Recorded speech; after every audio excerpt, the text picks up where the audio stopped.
প্ৰিয় বোকাখাতবাসী ৰাইজ, আন্তৰিক মৰম আৰু শ্ৰদ্ধা গ্ৰহণ কৰিব। মই আপোনালোকক ক'বলৈ পাই সুখী যে 2026ৰ নিৰ্বাচনী প্ৰক্ৰিয়াত এগৰাকী নিৰ্দলীয় প্ৰাৰ্থী হিচাপে অৱতীৰ্ণ হৈছোঁ আৰু আজি আমাৰ প্ৰতীক যি আমাক দিয়া হৈছে সেয়া হৈছে টৰ্চ লাইট। যোৱা 2021ৰ ইলেকশ্যনতো আমি টৰ্চ লাইটৰ ছবিত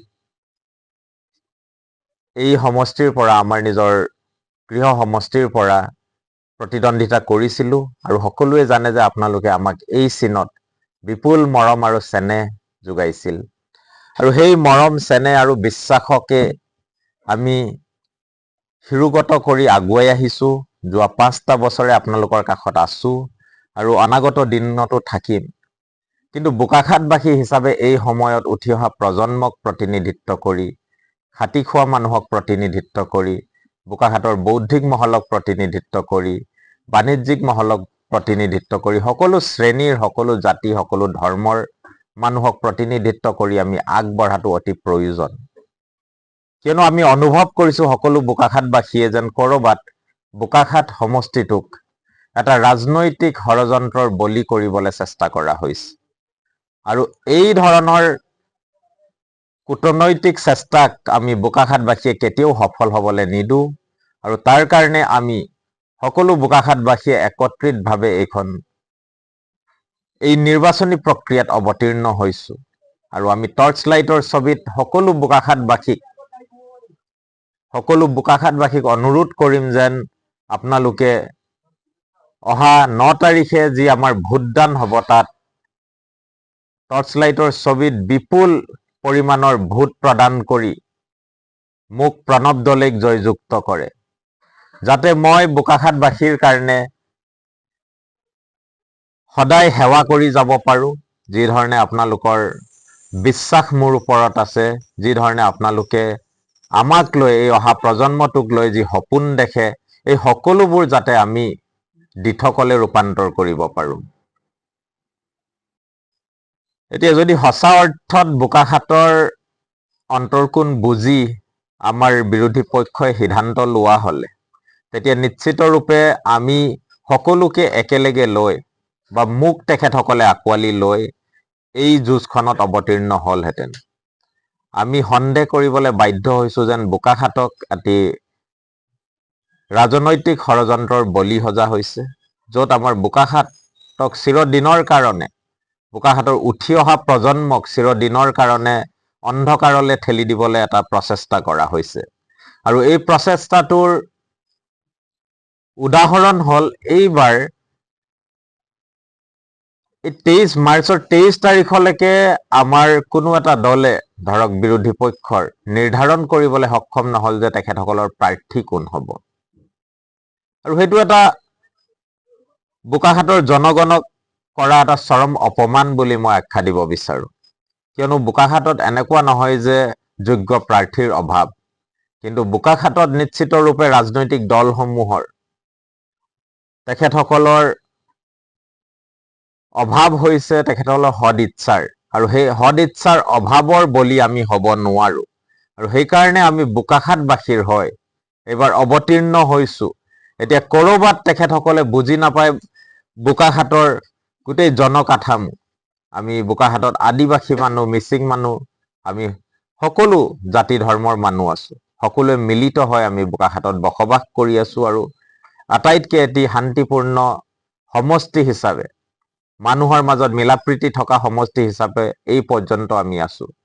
কিন্তু এই ধৰণৰ আমাৰ একতাক ভংগ কৰিবৰ কাৰণে বিভিন্ন ধৰণৰ তেখেতসকলে ৰাজনীতি কৰিবলৈ চেষ্টা কৰিছে আৰু সেইকাৰণে আমি এই ধৰণৰ ৰাজনীতিৰ বিৰুদ্ধে আমি থিয় হৈছোঁ।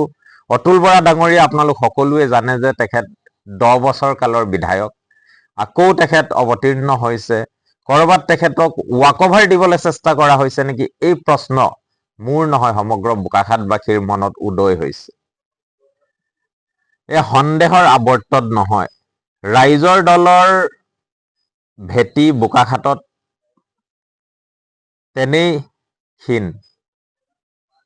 তথাপিও কিয় ৰাইজৰ দলক দিয়া হ'ল এই আসনখন, তাৰ প্ৰশ্ন সকলোৱে কৰিছে আৰু তেখেতসকলৰ নিজৰ প্ৰাৰ্থীৰ অভাৱৰ ফলত তেখেতসকলে এতিয়া কংগ্ৰেছৰ এগৰাকী পুৰণা নেতা আৰু তেখেত সৰহসংখ্যক সময় ধৰক বোকাখাতৰ বাহিৰত নিজৰ কৰ্ম প্ৰবৃত্তিৰ কাৰণে বাহিৰত থাকিবলগীয়া হৈছে আৰু তেখেতক আমদানি কৰি আনিবলগীয়া হৈছে ৰাইজৰ দলে। আৰু এই ধৰণৰ কাণ্ডই কি সূচায়? ইয়াত শক্তিশালী প্ৰাৰ্থী কি নাছিল?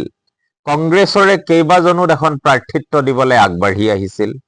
ধৰক আপোনাৰ হিমন্ত শইকীয়া ডাঙৰীয়া, আপোনাৰ উৎপল দলে ডাঙৰীয়া, আপোনাৰ বিজু পেগু ডাঙৰীয়া, এই সকলো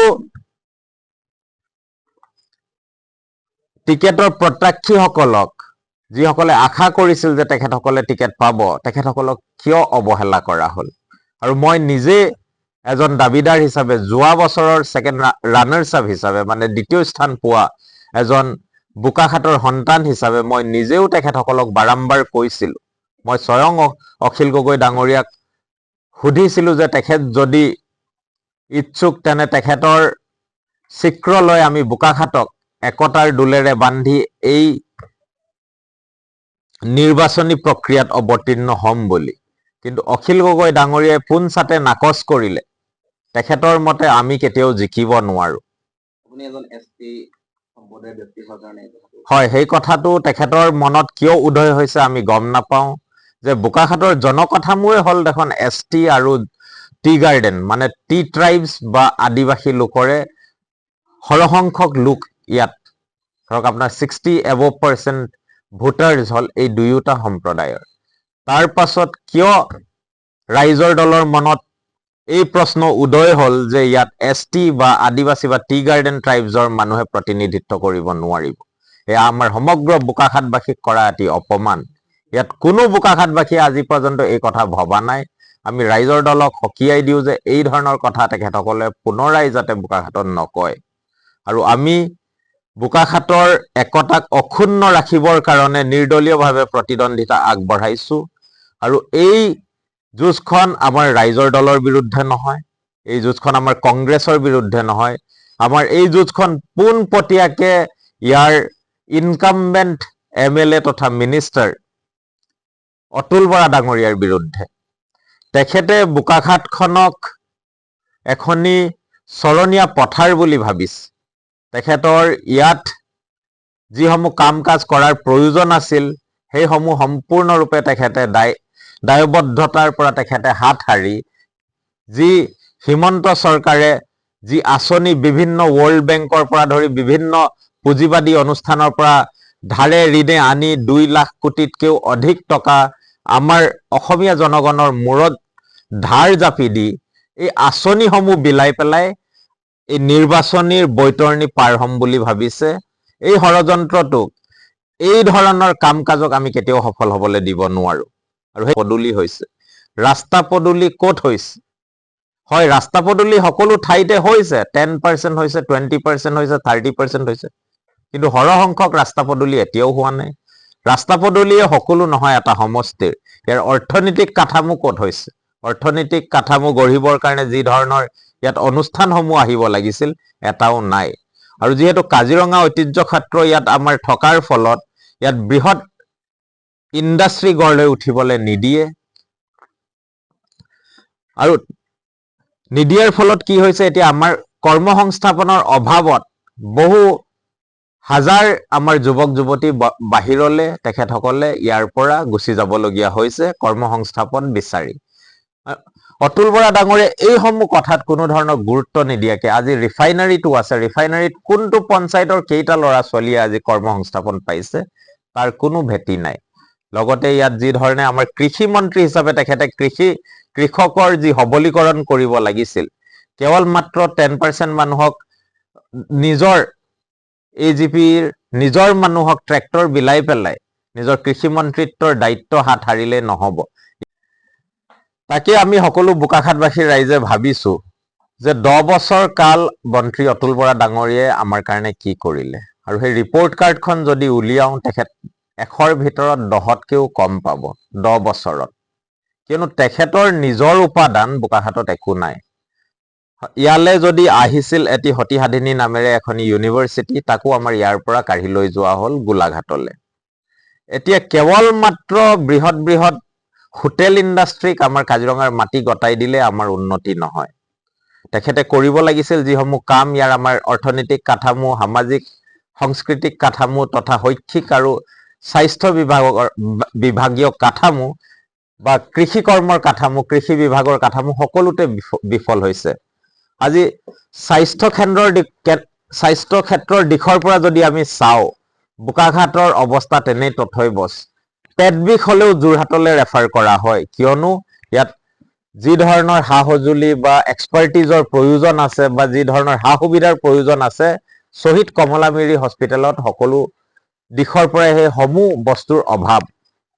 আজি শ্বহীদ বেজাবাউৰীৰ নামত কহৰাত যিখন হস্পিটেল খোলা হৈছে, তাত একোৱে নাই, তাত পাবলৈ একোৱে নাই। আপুনি পেট বিষৰ কি, মূৰ বিষৰ দৰৱ কি, গেছৰ দৰৱ এটাও নাপায়। সেই ধৰণৰ পৰিস্থিতি। আৰু এই পৰিস্থিতিত বোকাখাটবাসীয়ে সকলো ক্ষেত্ৰতে তেখেতসকলে যোৰহাটলৈ ঢাপলি মেলিবলগীয়া হয়, নিজৰ খা খৰচ কৰি। আৰু শিক্ষা ক্ষেত্ৰত যদি কিবা এটা অনুষ্ঠান ইয়াত গঢ় লৈ উঠা হলে আমাৰ দাবী আছিল যে মেডিকেল কলেজ হওক, ইঞ্জিনিয়াৰিং কলেজ হওক, যিহেতু ইয়াত বৃহৎ কোম্পানী বা ইণ্ডাষ্ট্ৰী গঢ় লৈ উঠিব নোৱাৰে, তেনে শৈক্ষিক নগৰী বা শৈক্ষিক এটি সমষ্টি হিচাপে আমাক গঢ় দিয়াত যি দাবী আছিল, তাতো তেখেতে আওকাণ কৰিছে। এতিয়া আমাৰ বাগানৰ মানুহৰ যিসমূহ দাবী আছিল, তেখেতক আজি পৰ্যন্ত আমি কোনো দাবীতে মাত মতা আমি শুনা নাই।